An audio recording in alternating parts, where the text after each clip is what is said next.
Good evening, Lutz, and welcome to News at 9. I'm Devere Dudley. And I'm Natalie DeFord. Here's a look at our top stories. Matthew Ost takes us behind the scenes of PLU's debate team.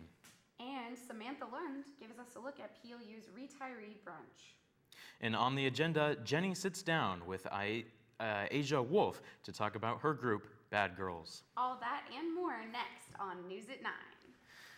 Dance 2015 was held last weekend, showcasing 14 different dances choreographed by PLU students and staff. Dance 2015 featured different styles of dance and featured 61 PLU dances throughout the performance. This year was the final year for dance director Maureen McGill, who goes into phased retirement in September. Mass TV was there to record the performance, which will be ready and up online sometime in early May. The PLU speech and debate team went to Anchorage, Alaska over the weekend to compete at the United States Universities Debating Championship.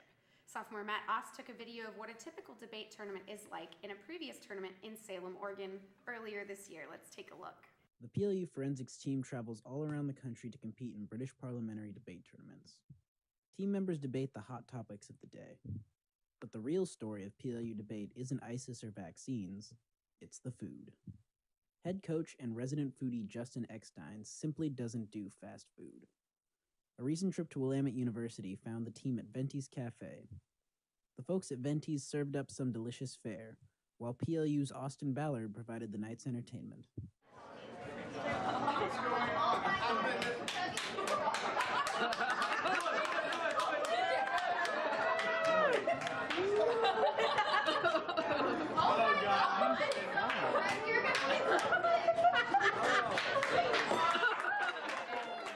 Just another day in the life of a PLU debater. Reporting from Salem, Oregon, Matt Ost. The debate team didn't compete in any elimination tournaments. They defeated teams from Stanford, Cornell, and UCLA. The debate team will finish off their successful year by hosting Professor David Zarefsky, a well-known Abraham Lincoln Scholar, on campus on May 14th. Hebrew Idol concluded at 8 p.m. tonight, crowning the team Loyal Opposition winner of the annual religion film competition. The event began with a red carpet entrance of all contestants, judges, and religion professor Fanit Sees. Senior Asia B. Wolf hosted the red carpet. Contestants were questioned by judges after each film was shown. They were asked about the process of making the film and the biblical connections that were made. Loyal Opposition was crowned winner of Hebrew Idol 2015. All participants in Hebrew Idol, including surprise performers Plutonic, came on stage at the end for a standing ovation. Photos and videos from the event will be available at plu.edu later in the week and on the Hebrew Idol Facebook page. 50 years of PLU history were celebrated today. PLU archivist and curator Kirsten Ringdahl was honored at a retirement luncheon. She has worked at PLU for the last 50 years. She delivered a speech about how PLU has changed and evolved over the last 50 years. Students ate in a dining room in Ingram Hall and a coffee shop. Very serious at the time. Students had to be very dressed up, and there were house parents in all the dorms, quite often retired pastors. Mandatory chapel. Female students were not allowed to wear dresses, wear pants, only dresses. And dancing was finally allowed not too long ago in 1963. Began as a secretary in the library and is retiring as a respected historian. Soon, Foss Hall will be going into retirement as well. By September, Foss Hall will no longer stand on the PLU campus. Throughout the summer, Foss will be open and operational to various summer conferences and events, but will be prepared for demolition as the summer months die down. The costs to keep up Foss just aren't necessary anymore, as the residence hall hasn't been completely filled up due to lower admission rates. Once Foss is taken down, the dorm could be turned into upper division housing similar to South or Kreidler, or a possible recreation area. More information on the future plans for Foss should be announced closer to the beginning of the school year. And in national news, a new study shows you may be helping foot a heavy bill because of low-paying jobs. The study, done by University of California, Berkeley, found taxpayers pay around $153 billion every year to help families who live on poverty-level wages. Most of the working poor have jobs in fast food or are child care and home care workers. Others are part-time college faculty. Because these jobs don't pay much, workers often use federal and state public assistance programs like Medicaid and CHIP and SNAP. The study found in California alone, taxpayers spend almost $3.7 million on public assistance programs for the working poor. That's the highest amount of any state and is followed by New York and Texas. More teens are using e-cigarettes. A new report from the Centers for Disease Control and Prevention says e-cig use among middle and high school students tripled last year compared to the year before. Researchers say use means smoking e-cigs at least once in a month. When they asked high schoolers if they did, more than 1 in 10 said yes. Use among middle school students rose to almost 4%. The CDC says this is the first time since the survey started that e-cigarettes were used more than any other tobacco product. It adds that nicotine is dangerous for kids at any age, no matter how it is consumed. It's time for a new segment here on News at 9. Now introducing Sarah G's Breeze. First, Sarah Giomi is in the studio with the latest Parkland weather. It's all yours, Sarah. Thanks to Vera and Natalie. Welcome, Lutz, to the first installment of Sarah G's Breeze, your source of Parkland's weather. Today was a high of 63 degrees and a low of 39 degrees, with a breeze of 8 miles per hour north. I put on my shorts today and soaked up some vitamin D. The moon tonight is 5% visible, which is called a waning crescent. Fort Myers, Florida, has the highest temperature in the United States of 90 degrees.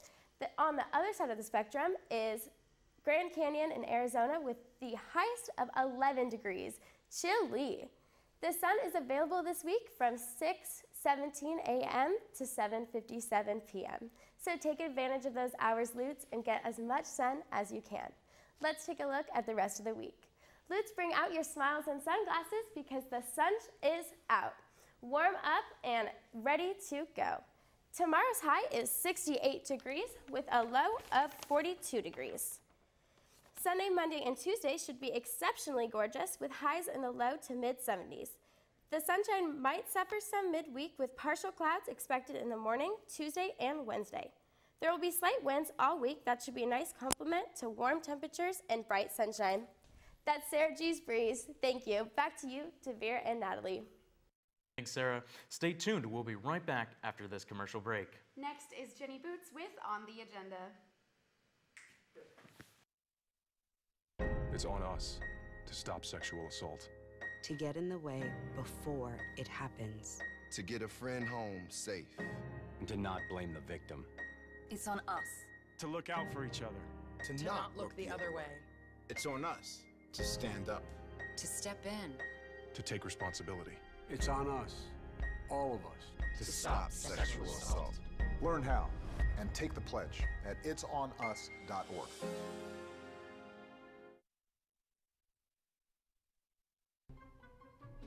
You talking to me? Are you talking to me?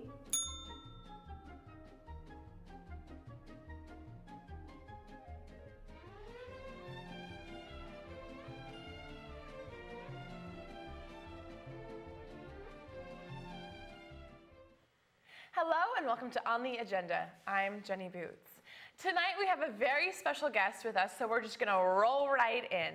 This past Thursday was PLU's Battle of the Bands concert held in the Cave. For those of you who didn't go, no worries, because tonight I am very pleased to welcome the 2015 winner, Asia Wolf. Asia is a senior at PLU and has been a bad girl for much longer. Her hip-hop crew, Asia B and the Bad Girls, will be performing at Lollapalooza in May following her victory this past week. Here is a short video for you to check out of her Battle of the Bands performance. Ladies, let me hit you with this. Walking with my crew, we roll deep. Eyebrows cool, you know they on fleek. Outfit raw, just like fresh meat. New G style, you can't peep. Pull up in the back and survey. Start jigging like, hey. Haters give me that stank face. I'm like, damn, y'all a boucher. Like, what? I think it's time to turn up. musical endeavors is Asia herself. Welcome. Hi. So what was your musical inspiration for Bad Girls? The Bad Girls, so the crew or the song? Like the whole performance? I think maybe the crew, yeah. Okay. So the crew, so I originally, I'm the musical aspect behind it, but I really wanted to give people something more to latch onto when they saw me perform.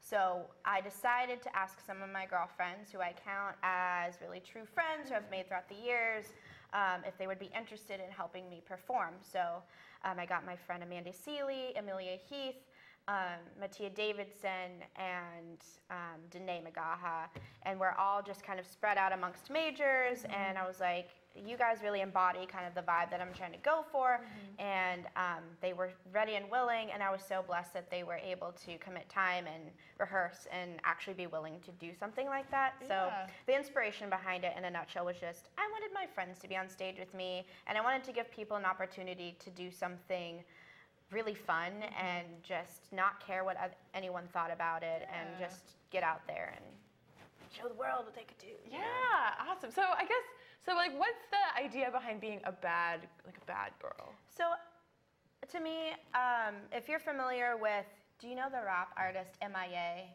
Yeah, so she actually has a song called Bad Girls, and I listen to it every time I want to get like in the mood to do something like, bad girl.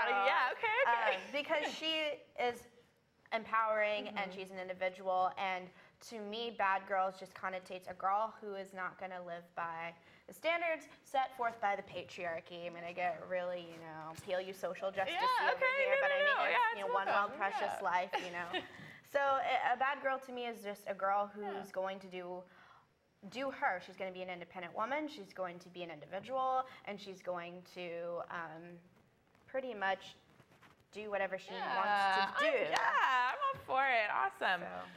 Well, so have you been in a band before? What's your history here? So I've had a lot of musical experience. I performed in Lollapalooza last year on the student stage with someone. We were the Shakatones. It was just keyboard, bass, and singing, me, and drums. So that was fun. It was just kind of my first foray into live performance. And then this year I wanted to do something by myself, because I write music and I produce it. So I wanted to do something more electronic instead of live performance. Well, I mean live performance, but just the music aspect to be electronic. So that's what I did. But yeah, it's my second time performing. So it was fun. Yeah, nice. Well, were you expecting to win last week? I was expecting to win because we rehearsed for a week. We choreographed an insane routine. I mean, I don't want to sound cocky, but I knew going into this that I had a product that people were really going to latch onto, and that I was just confident that was going to look good on stage. And the way I thought about it was, I am going to have fun regardless of the result. I know that I've delivered something that is quality, and I've delivered something that people are going to respond to, whether it be positive or negative. Like, it's going to generate some sort of response. So I'm just happy doing it. And if I win, awesome. If I don't, I know that I pulled it off, and I'm happy with it. So yeah, long answer, but I knew I was going to win. Nice, nice. Well, so anything to reveal for Lolla? Well, just the fact that I might have some guest performers, other students. So if you want to come see the PL's Best and Brightest, just come down and see my set and come to Lollapalooza. Yeah, awesome. Well, so what's next for Asia B and the Bad Girls? The Bad Girls are not dead, and the Bad Girls will be around as long as people want to see what the Bad Girls are up to. But right now, it's just a fun thing, a creative outlet, and I'm willing to pursue it in any avenue that it takes me. Awesome. Well, thanks, Asia. And so be sure to check out Asia B and the Bad Girls at Lollapalooza May 9th. Check out Asia on the main stage. So kind of switching gears so we can pay a little bit of love to our theater friends. This weekend is the premiere of Bug by Tracy Letts at 7:30 p.m. in the Karen Hilly Phillips Center for the Performing Arts. So be sure to check that out. And also this weekend is the Weave a Softer Night for the Homeless, where students can make plastic blankets for local homeless. Pay it forward, check it out, be sure to do it. It's from 10 to 2 p.m. in the AUC. And so now for our third installment of the Spotlight on Student Media series. Tonight, take a peek inside our student newspaper, The Mooring Mast. I'm the editor-in-chief of Morning Mass, which is a student-run organization on campus, a student-run newspaper that's been around for 90 years. It's a lot of fun, and we learn a lot of different techniques such as writing and video and photography. I started out in my sophomore year, and I loved it, and I've never left. I just love the working environment, and I was learning a lot, and I was having a lot of fun, so that's why I stayed. It's a creative outlet for a lot of different students, as well as a professional one to refine different types of skills that I think all students really need to learn. The Mast is fun, and we work really hard on it. Thanks for tuning in, Lutz, and now to sports with Sam and Austin. Okay.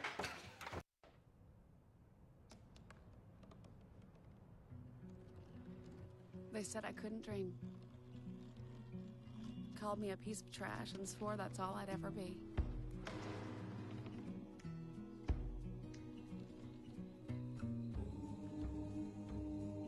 Said a bottle couldn't see the ocean.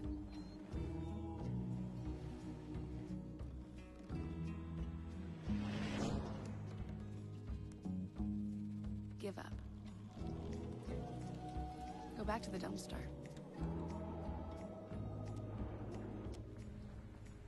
But I didn't listen.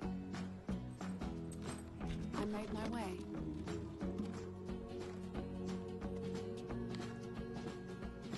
And now, I am what I've always wanted to be.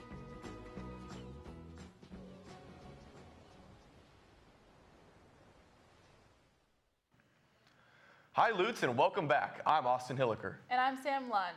Welcome to this week's edition of Sports Talk. It's been an eventful week for all the PLU teams. They've had their ups and downs, but things are starting to go in the right direction for the Lutes.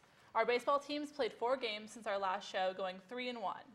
Their first matchup was April 11th against UPS, where action was at an all-time high. The Lutes took both games, the first at 11-7 and the second at 8-3. For the first game of the day, it was nothing but offensive production for the Lutes. Some performances to take note of were sophomore second baseman Landon Packard, as he went 3-5 with 2 RBIs. Another one was junior first baseman Drew Ord, as he went 3-4 and crossed home plate 3 times. And also senior catcher Curtis Wilding went 3-4 with 2 RBIs. The second game of the day was a little bit more focused on pitching, especially for the Lutes. Sophomore pitcher Kyle Rossman got the win as he threw 8 innings, striking out 3 batters and only giving 3 runs. Senior pitcher AJ Konopasky came in to close the game, pitching 1 inning with 2 hits and no runs allowed. Action resumed the following day on April 12th as the Lutes went for the sweep against the Loggers and came out successful, beating them 9-2.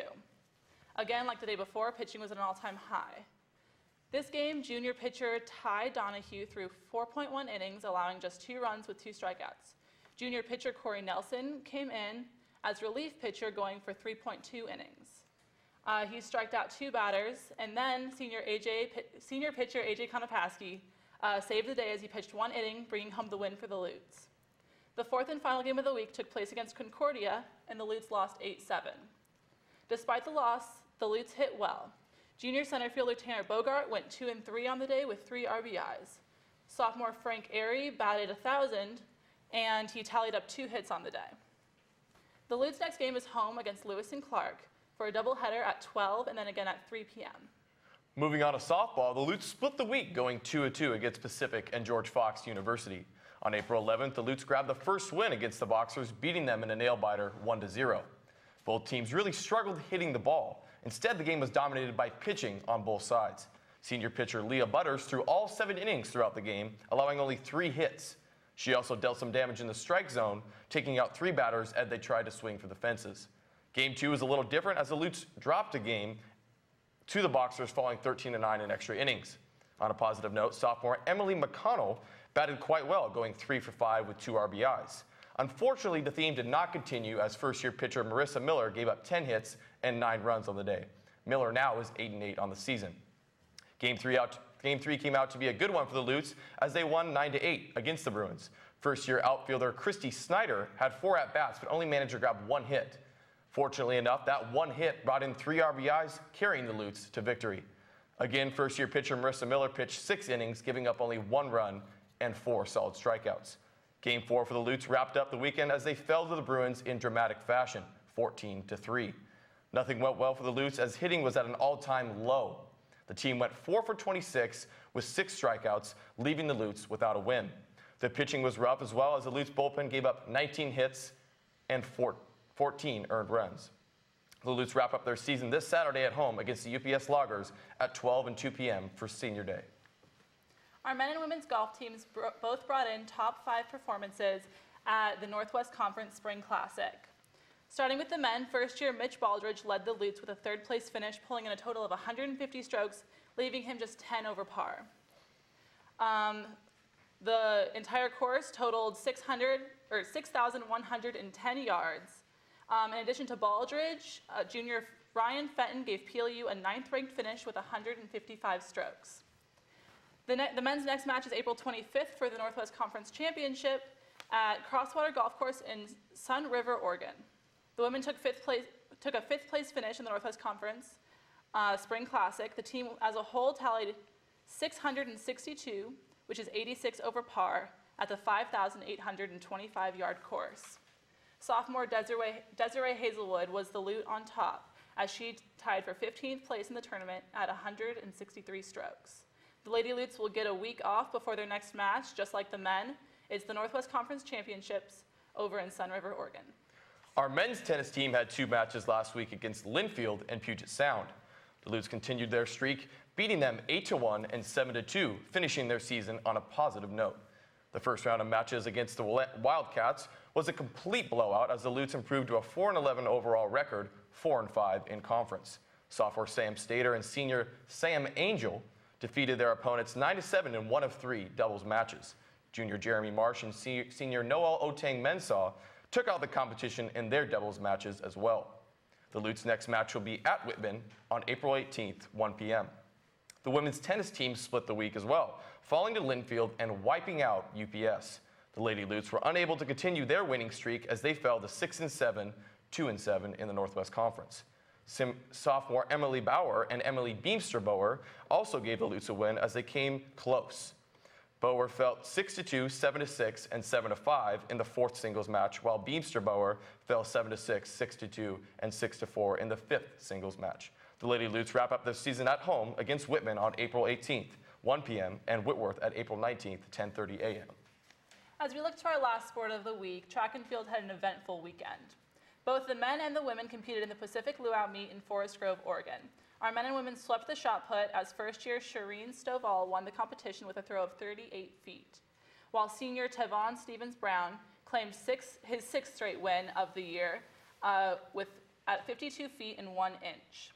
Other Lutes who had stand-up performances took place by junior thrower Dominique Jackson, placing 2nd in shot put with 38 feet, also with discus in 138 feet, and a hammer throw of 172 feet 3 inches. First-year Garrett Hitter placed 2nd in 2 events, the 200-meter at 22.16 seconds and the 100-meter at 11.07 seconds. The Lutes' next meet will be the Northwest Conference Championships in Newberg, Oregon on April 25th. That is all the time we have for you tonight here, Lutes. We appreciate you watching our show. You can find more information and news at our website at massmedia.plu.edu. For all of us here at News at 9, thank you and good night.